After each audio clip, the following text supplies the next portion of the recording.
And welcome back to the Wellness Paradox podcast. I'm so grateful that you can join us on this journey towards greater human flourishing. As always, I'm your host, Michael Stack, an exercise physiologist by training and a health entrepreneur and a health educator by trade. And I'm fascinated by a phenomena I call the wellness paradox. This paradox, as I view it, is the trust, interaction, and communication gap that exists between fitness professionals and our medical community. This podcast is all about closing off that gap by disseminating the latest, most evidence-based, and most engaging information in the health sciences. And to do that in episode 95, we're joined by Dr. Josh Dexheimer. Josh is a PhD in exercise physiology who studies body composition at the commercial level, working for a company called Styku. They're a 3D body composition scanning technology. But this conversation is not just about that unique and emerging technology. It's about all different body composition methods. And I'm really excited to tackle this topic on the podcast. 95 episodes in, surprisingly, we actually haven't talked about body composition analysis. And this is a conversation that's not only going to talk about the wide spectrum of modalities for measuring body composition, but also their limitations, their benefits, and most importantly, best practices as to how to implement this into a program with clients in the real world. And we're going to end this discussion up with the really important point that body composition analysis is a holistic type of analysis. This is not just a vanity metric. This does give you certain information that's relevant about health, about particularly cardiometabolic health. And so I think the broader nature of this discussion is a very important way to kind of open the aperture on what it means to be measuring body composition on clients. Any information we'd like to share with you from today's episode can be found on the show notes page by going to wellnessparadoxpod.com/episode 95. Please enjoy this conversation with Dr. Josh Dexheimer.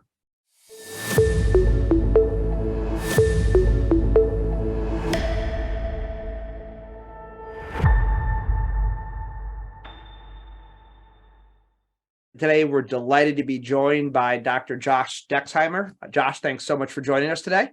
Hey, thanks for having me. It's great to be here. So really excited to have this conversation. Shout out to Marianne Murphy from the Medical Fitness Association for connecting us. You do some education work with them.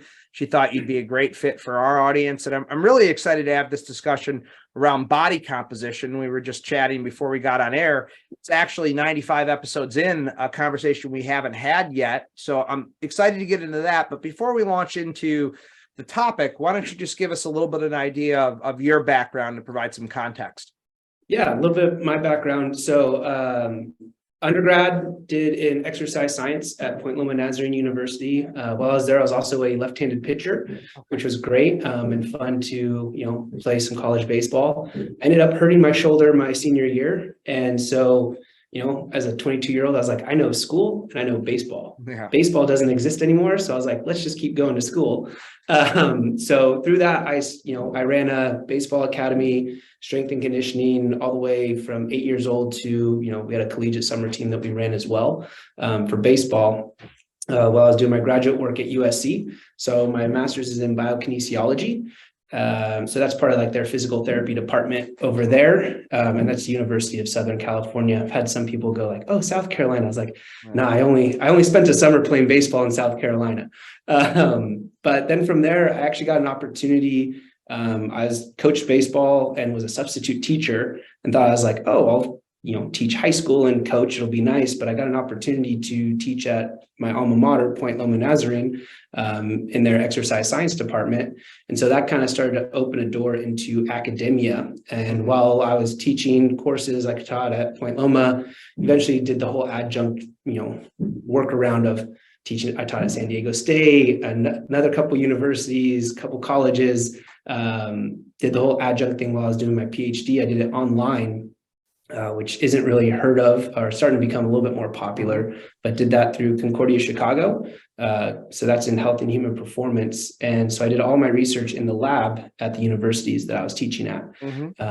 With that, published a dissertation on physiological indicators of CrossFit performance.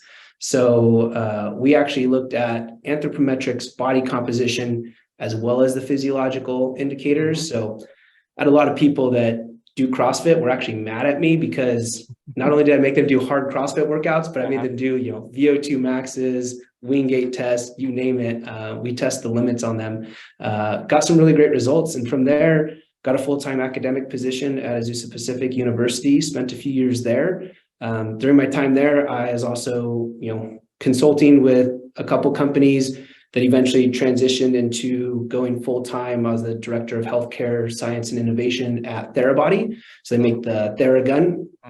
And from there, I got an offer from Styku, which is where I'm at now. So I'm the VP of product and education at Styku. And that's kind of how we got to meet with the Medical Fitness Association and gave a webinar on anthropometrics and body composition technologies. And now we're just building cool stuff with Styku, which is a, anthropometric and body composition analyzer. Awesome, man. I feel like that your dissertation on CrossFit, I have a ton of questions, but that's a separate podcast. We'll probably have to bring you back for. Never good to upset the CrossFit people, though. I feel like that's a group of people that might get a little violent if you upset them. So I'm sure you've got some stories. You've got people that love exercising. And so I was like, oh, this will be great. And then by the end of it, they're like, Dex, man, that was a lot of exercising and we love to exercise. So it was fun. I love it. So we'll try to stay on topic here with body composition. Yeah. So, kind of first for starters, just to really level set this discussion, why is body composition important for fitness professionals to be looking at? And that kind of sounds like a pretty self-evident question just at the outset, but I think sometimes fitness professionals look at body composition through a really narrow lens of just like how you look in the mirror when you're at the beach. And I suspect it's so much more than that. So why is this something that fitness professionals should be considering incorporating into their practice? Yeah. So, I also want to make the distinction. So with body composition, we also see like anthropometric measurements. So like circumferences and lengths, they kind of get bundled up into the same thing, but they're two distinct measurements, right? So we have like anthropometrics are going to measure your lengths, circumferences, bone breadths, different things like that. Where body composition is just, what is the body composed of? And primarily what we're looking at, right, is let's look at fat mass. Let's look at lean mass, or, ideally we're trying to look at, are we gaining any muscle, right? Because we know muscle is good. And it's actually really quite interesting. Some might be familiar with like somatotypes, right? The ectomorphs, endomorphs, and things like that. And it wasn't actually till like 1921 when we started to look at like a somatometric analysis. And so this is where we're actually looking at, there's 5 levels of body composition. We can go from the atomic level to a whole body level. But there's levels 4 and 5 where we're really looking at, fat mass, lean mass, as well as a whole body level, which takes into consideration physical characteristics like shape, size, thickness, things like that. So it's really those levels 4 and 5 that we're looking at. And the importance of combining both of those measurements, right, the anthropometrics and body composition. First, right, why is it important? Let's track and monitor progress, right? What doesn't get measured doesn't necessarily get improved, right? And as a fitness professional, we also want to understand, where's the client starting at from an overall health perspective, right? So it's one thing to say, hey, if you have a good body composition, you're healthy, right? But we can take it even a level further, right? So we know that there's different body composition categories that tell you whether maybe you have, very low body fat. That's kind of like, hey, you have the essential amount, because we know fat is not necessarily bad, right? It does have some protective effects, keeps us warm, helps with energy production. But then obviously, as we move across that scale to where we have too much, we can become at risk for different diseases. But we can also take things and look at anthropometrics like, we're probably familiar with like a waist to hip ratio or a waist circumference, right? There's a lot of research, which is actually quite amazing, that we don't talk about this more often. There's decades of research on those two metrics being indicative of different preventable chronic diseases, right? So preventable meaning, things like type 2 diabetes, things like cardiovascular disease, respiratory disease, and certain cancers. obviously there are genetic predispositions to those diseases, but we can reduce our risk by, making sure we're within certain levels. So I think like waist to hip ratio is like 0.8, 0.85, or 0.8 for females, and then it's 0.95. That's what it is for males. And then a waist circumference for females is like 35 inches. For males, it's 40 inches. Anything above those values, we start to see an increased risk. So again, it gives you you can tell a little bit more of the story of someone's health. And then kind of the last thing I'd say is, validation and efficacy of a program, right? Why would I take measurements every 4 weeks, 8 weeks, 12 weeks, right? Well, I might need to update and change my program, throughout, the whatever kind of membership or whatever program that person signed up for, right? Because if I just say, hey, this is what we're going to do for 12 weeks and we're not seeing progress or change, right? Or we're not measuring it, only a pre-post, then everything in between, we could be missing something. So that's kind of like, that'll bring the efficacy of what you're doing, which will then build trust with that client as well.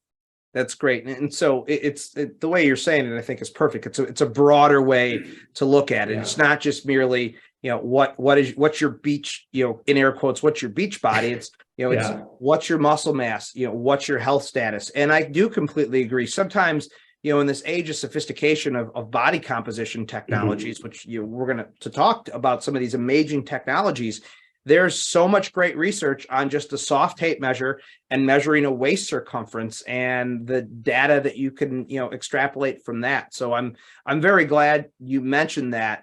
But in saying that, body composition technology has advanced tremendously. I remember when I started my career in the early 2000s as a personal trainer, if we had a set of Lang calipers that were $200, we were doing something good. And, now we have these, very expensive, sophisticated devices that measure body composition non-invasively. So can you talk about, on a broad level, the spectrum of different devices out there that we use to measure body composition? Don't worry just yet about the limitations and the benefits. We'll dive into that a little bit more. But first, let's just define the spectrum of things that are out there from a modality standpoint. Yeah, absolutely. And so like you mentioned, right, we have something as simple as a tape measure and a stadiometer, right? That's something there's actually research, that shows you can use circumference measurements to then plug into an equation or algorithm to get body fat percentage. So it's very similar to using like skin fold calipers, right? So we think, hey, skin fold calipers, pinch some fat on the body, plug it into an equation. Jackson-Pollock is a very common equation, and you get a body fat percentage. What's actually really interesting is when we look at like inter and intra-rater reliability, so meaning how consistent we might be either ourselves or compared to someone else, people are actually more consistent with a tape measure than they are skin fold. So you could potentially actually get more reliable results with that tape measure as opposed to skin fold, which we kind of think, oh, tape measure is not body composition, when in reality it theoretically could be, right? If we use it appropriately. Then we can go down the spectrum. I mean, let's look at different compartment models for body composition, right? One compartment is your body weight, a scale, right? But okay, what am I composed of, right? So we look at a 2-compartment model. So this would be things like your bioelectrical impedance devices, right? Which are pretty standard, seem to almost be pretty standard in most scales, right? And then, sends electrical signal, measures the impedance and gives you your, fat mass and fat-free mass. So it's telling me, hey, this is your body fat percentage. Here's how much of your body is, not fat. Then some other 2-compartment models, we could look at like the bod pod, right? We could look at hydrostatic weighing. So those are very 2 similar things. I like to say the only difference, right, is one you get wet, one you don't. You wear pretty much the same attire. You're pretty much in a bathing suit for both, right? But I would always choose not getting wet would be ideal. And then, as we move down the line to like a 3-compartment model, we're looking at something like a DEXA scanner. Right? A low level of radiation from the X-ray. It's maybe roughly about like, I want to say like a day's worth. So it's nothing that is super crazy there, but that'll give you your bone density, right? So bone mass percentage, lean mass, as well as fat mass percentage as well. Then if you kind of take all of those together, we can get what's called a four compartment model, right? So now it's using a BIA device for water. We're getting body volume from like a bod pod. We're using the DEXA to get bone mineral content, and we're using the weight on a scale to plug that into an equation and get body composition. One thing that I want to hit and note is all of these technologies are using equations and algorithms to estimate body composition, right?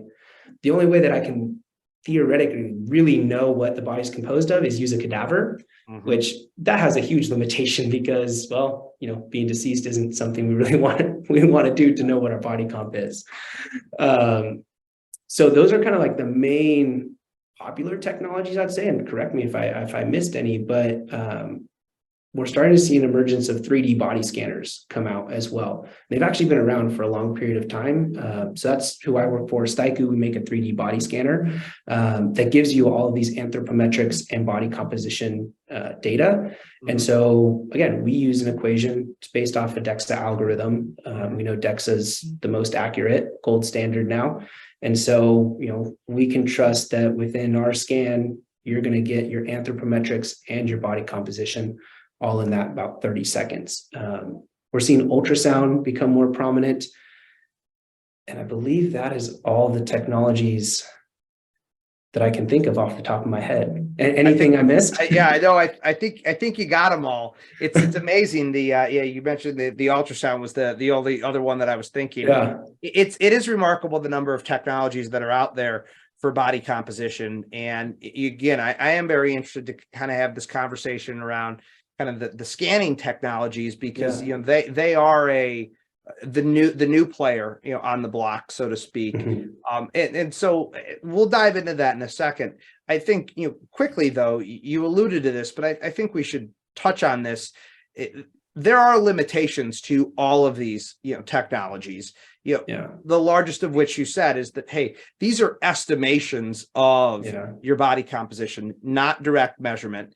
And there can be significant, not only variance, and you know, you're the expert here, so correct me the actual terminology, but there's not only variance between testers with skin folds and with circumferences, but there's differences between, you know, a DEXA scan, a bod pod, and a standard BIA device in terms of what they'll measure. So let's talk about some of the general limitations to body composition analysis. Yeah, no. So like with anything, right, there's always limitations, right? And so you want to select as a fitness professional, A, what do you have access to, right? And then how can you get the most, I would say, reliability with your results, right? So validity is how close to the truth are we, right? And then reliability is how consistent are we in getting the same measurement. And I think with any device, it's important to note, right, if I'm just using a handheld BIA device, right? For some reason, people squeeze those very hard. I don't know why. You can just hold them. But, right, there's a limitation with BIA, and we'll discuss that in a second. But maybe that's what I have access to. Well, I want to make sure that I do the same thing and I test under the same conditions every time, because at the end of the day, it's still a starting point, right? Whether my starting point is accurate or not, right? Let's say I start at 40% body fat. Maybe that's not right. That's too high. Well, who cares about that? Let's see in another 4 weeks, did it go down, right? Maybe it went down to 35%. Well, if I tested the same way and it went down 5%, that means I'm losing body fat, right? Which that means I'm making progress towards my goals. So I think that's something to always keep in mind, is, you know, having that starting point is key. But yeah, limitations. So you've brought up a couple of things. Yes, every device is going to have different limitations. Even when you use like a bod pod, you select which equation that you want to use based off the demographic that you're testing for this. So again, measures body volume, and then you plug it into an equation. We actually find that DEXA, like Hologic and GE, both make DEXA scanners. Well, there's differences between those two DEXA scanners as well, right? So there's going to be differences. The big thing, as I mentioned, is stringent testing conditions are key for a lot of these devices. And what I mean by stringent, meaning you test the same way each and every single time, right? Same time of day is ideal. For most of these devices, so things like BIA, you have to be fasted, haven't had any alcohol for a certain amount of time, haven't exercised for a certain amount of time, optimally hydrated. That's true for all those DEXA, so on and so forth. BOD pod, I mean, I remember doing studies and we list like 12 things that we need to make sure that they do the same thing every time they test, because something like BIA, this is just a fun one. I'm not picking on BIA, but hydration is huge for BIA. And I taught an ex-phys class, and I was the greatest personal trainer that they've ever met in their life, because I had them do their body composition on a Tanita scale before exercise, had them go sweat for 45 minutes, which they all didn't like me for some reason. I was like, you're an ex-phys, like you're going to exercise.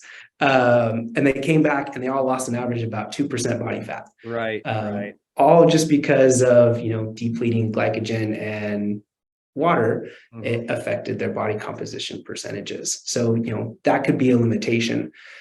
We do find that some things like skin fold calipers can be pretty accurate on someone who's very well trained, right? And I know I'm kind of jumping around here to the different modalities, but I'm just going as they pop into my head. Like someone that's very well trained can get pretty accurate results with a skin fold caliper.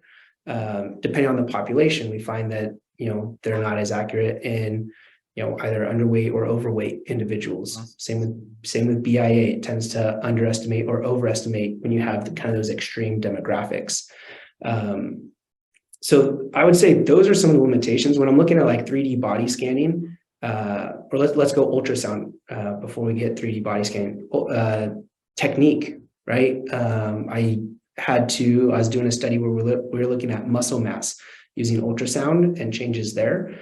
And, you have to do a whole kind of coefficient of how good are you at being consistent at measuring, muscle mass before. It's the same thing when we were measuring fat mass in the leg as well, is okay, how good at you are getting the same spot, the same location over and over again. So there's a huge technique thing.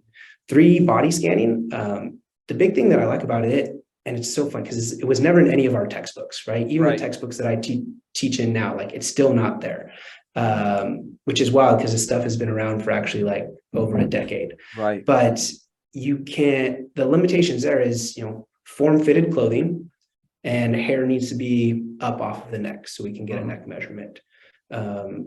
You don't have to be fasted. You can scan any time of day, because at the end of the day, we're using your anthropometric measurements and things that we collect from taking pictures. Again, it's just a normal camera that we take pictures with. So you can you can monitor your pregnancy belly if you want. If you have a pacemaker, that's not a limitation either.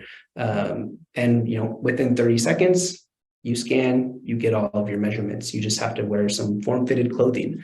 Because if you wear something that's baggy, then obviously those measurements will be a little bit different. So yeah, I think that's all in all, some of the kind of key limitations with any device. But again, I'm not here to advocate for necessarily one device or the other. Obviously, I love the 3D body scanning technology, but I think, coming from my background in strength and conditioning, you have to work with what you have access to, right? And, if you have access to state-of-the-art stuff, that's fantastic. If you just were given some dumbbells and a scale, then you got to work with what you have, right? And I think just having that consistency in how you test pre, post, or even immediately back to back will help to make sure that you are able to track and monitor client progress, successfully over time. I'd like to take a quick break from today's episode to tell you more about one of our sponsors. As all of you are well aware, the COVID-19 pandemic has been absolutely devastating for the fitness industry, with upwards of 1/3 of our clubs closing nationally on a permanent basis. One of the few stabilizing forces during this very tumultuous period of time has been IHRSA, the Global Trade Association for the Health and Fitness Industry. On my crusade to make fitness professionals, part of our healthcare continuum, the work that IHRSA is doing is absolutely vital. They provide advocacy and lobbying support at both the federal and the state level. They support state alliances in many ways, and they also provide resources and best practices to club owners, operators, and individual fitness professionals. Indeed, if we are truly going to become part of the healthcare continuum, we must speak with one unified voice. We must have best practices that we implement, and we must come together as an industry to ensure the public, the medical community, and lawmakers hear our message loud and clear, that movement is medicine and it is essential. That is the work that IHRSA is doing. They've recently revamped their membership structure, allowing large clubs, small clubs, boutiques, and individual professionals to join the organization for an appropriate price that allows them to have access to all of these many great resources and allows us to unify and amplify our voice as an industry. For more information on the amazing work that IHRSA is doing, go to their website, IHRSA.org. That's IHRSA.org, IHRSA.org, to look in a little bit further into the work IHRSA is doing to unify our industry, to move us closer to being a part of that healthcare continuum. Now back to today's episode. Yeah, well, I think you nailed it when you said that the reliability is more important than the validity for any of these methods. Like ultimately, if somebody wants to improve their body composition, they really don't care what the number is when they start. They just care about being able to track that change over time. I mean, I know I've told clients, you have 10% body fat, and they're like, oh my God, I have 10% body fat. They don't have any context as to what that is. They just care that they're making positive changes. So I think that's such a good point. And the thing I do want to point out, which is interesting, because I've gone through the iterations of my career of having access to various different things. Once it was the plastic skin fold calipers that were like $10. Then upgrade to the Langs, and then use some of the clinical technologies. So you do got to make do with what you have. Using biological impedance is interesting. The more sophisticated forms of biological impedance, the in-bodies and those kind of devices of the world, great devices, but you made a point of some limitations, which is if you're pregnant, can't do it. Where you're at in terms of your hydration status, that certainly limits that kind of BIA measurement. You said pacemaker, implanted electronic medical device. So I do find it interesting what the 3D scanning technologies do. So just so our audience understands that, because I think as you said, this isn't necessarily in our textbooks right now.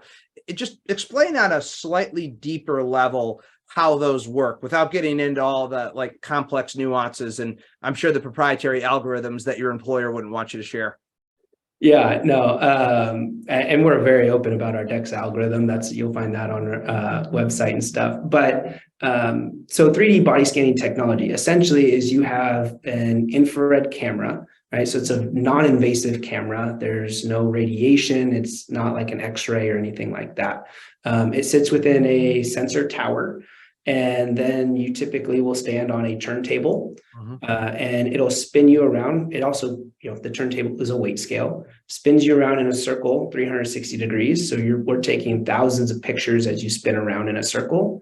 And then we are essentially able to create an avatar of your body, right? So we recreate you and then put you into the software, and then all of our circumference measurements, body composition, all populate within the software. And you might see some other technologies where, you stand in front of even your phone and you just spin in a circle, or you there's some other ones where you take a front picture and a side picture as well. I can't say those are super great, because you have to think, if you're not spinning all the way around, then we're using something to recreate the other sides of your body that, it's kind of, guessing. It's using its algorithm to recreate your shape.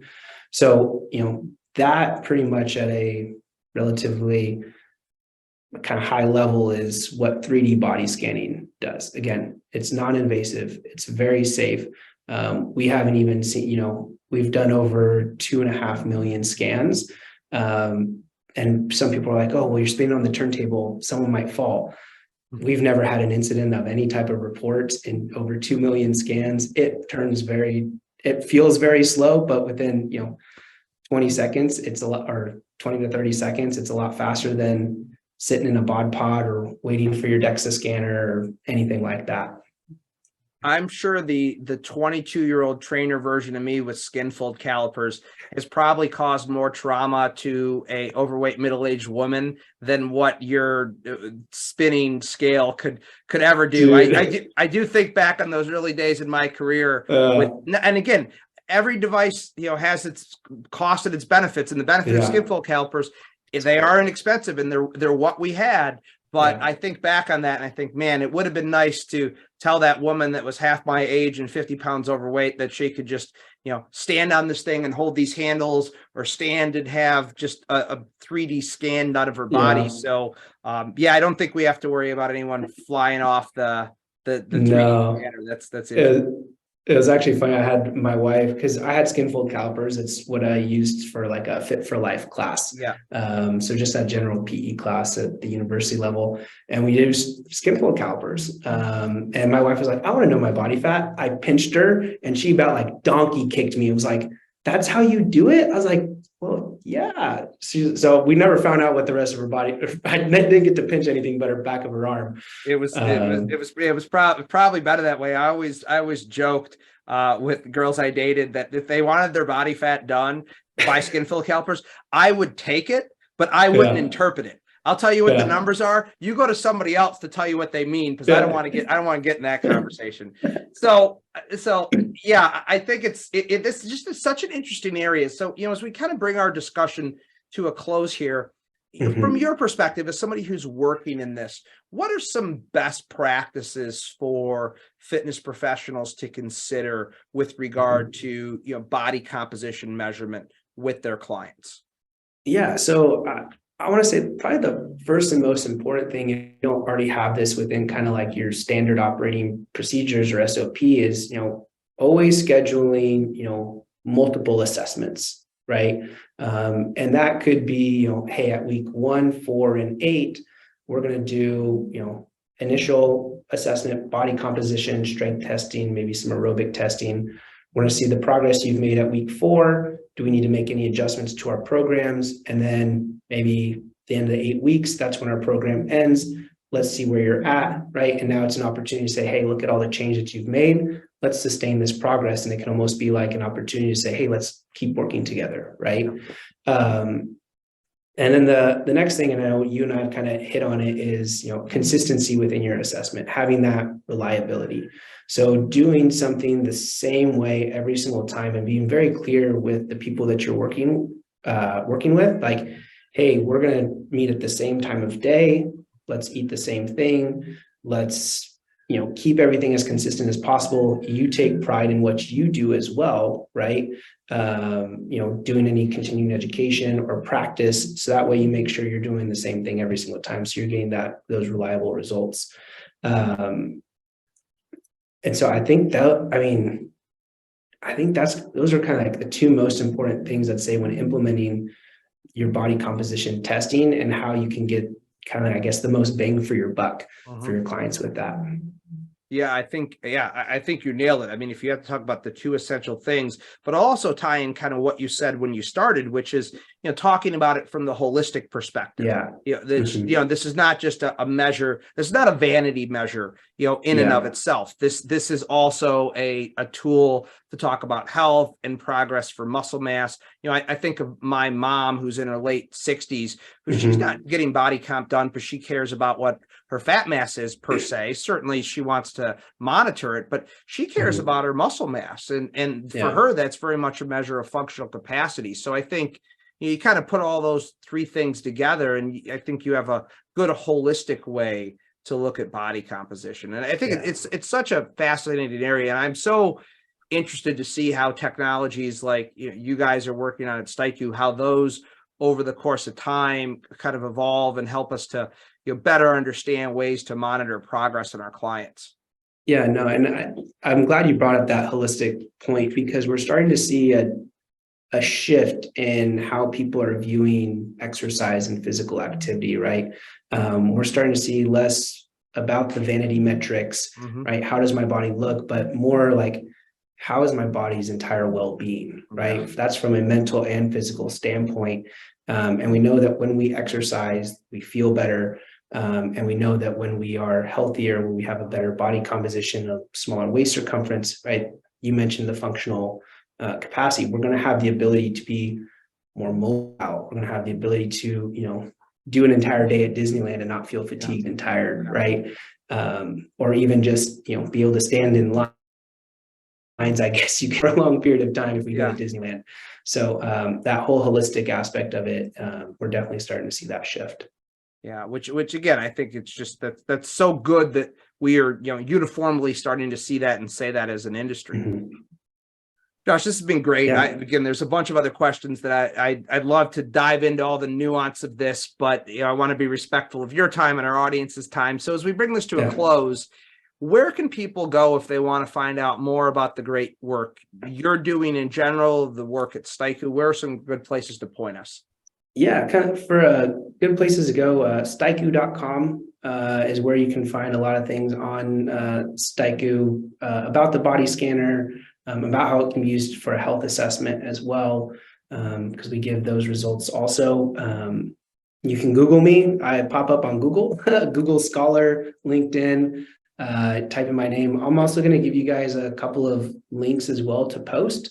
Or that they'll find underneath this. We have some free education courses. Awesome. One I made was just on different body composition technologies. So it's about a 20-minute course or so, just videos like, what is a DEXA? What is BIA? And it goes into the limitations, and it goes into how those technologies actually work, right? And then we also have a course that will be published, and it's just all about how does 3D body scanning work, right? So it's all about our technology and our software, and how does it do what it does, and how can it be used within, for fitness professionals. So I'll be sure to give you guys those links as well. Awesome. And we'll link up to all of that on the show notes page. And I know that course on the different body composition modalities, I think our audience is really going to appreciate, because we just scratched the surface with this conversation. I think we did a good job laying it out, but for people that want to go deeper, there'll be that resource. Yeah. Josh, before I let you go, I'm going to end the podcast with the question I always end the podcast on, which is around the wellness paradox. And, my thesis that the wellness paradox is this gap in trust and communication between fitness professionals and the medical community. From your perspective, what is one thing you could advise fitness professionals to do to close off that gap? To close off the gap, I think it's more of like what I want, where we're starting to see the shift, and what I want fitness professionals to realize is we're starting to see this shift where fitness professionals are going to start to become that first intermediary before primary care. Right? With the accessibility to all of these new technologies that we're seeing come out, and things that we're seeing that we have access to either on your phone or within a gym, boutique, whatever that kind of setting is, wellness center setting, that is then going to be kind of that bridge to, hey, it might be time to go see your primary care. Or there might be, with telehealth now these days, there might be primary care already integrated within that, saying, hey, we flagged something. We're going to recommend that you maybe go see, this primary care, or, hey, go to your primary care, specifically to interpret your results or understand your results on a deeper level, because we see a flag. So I see it going there, and, really want to encourage everyone that's, within this fitness industry and kind of wellness industry to, take pride that you're going to be that first line of understanding someone's health and wellness, and then being able to direct them and guide them on the proper steps to further take care of their health. Well said. Dr. Josh Dexheimer, thank you so much for joining us on the Wellness Paradox. No, appreciate it so much. Thank you so much. Look forward to coming back and talking about CrossFit or body comp or whatever else there is one day. Appreciate the time. Well, I hope you enjoyed that conversation with Josh as much as I did. If you found it insightful and informative, please share with your friends and colleagues. Those shares make a big difference for us.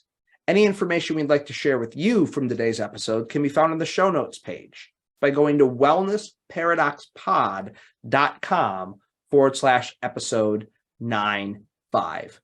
Please be on the lookout for the next episode when it drops in 2 weeks. And don't forget to subscribe on your favorite podcast platform. Until we chat again next, please be well.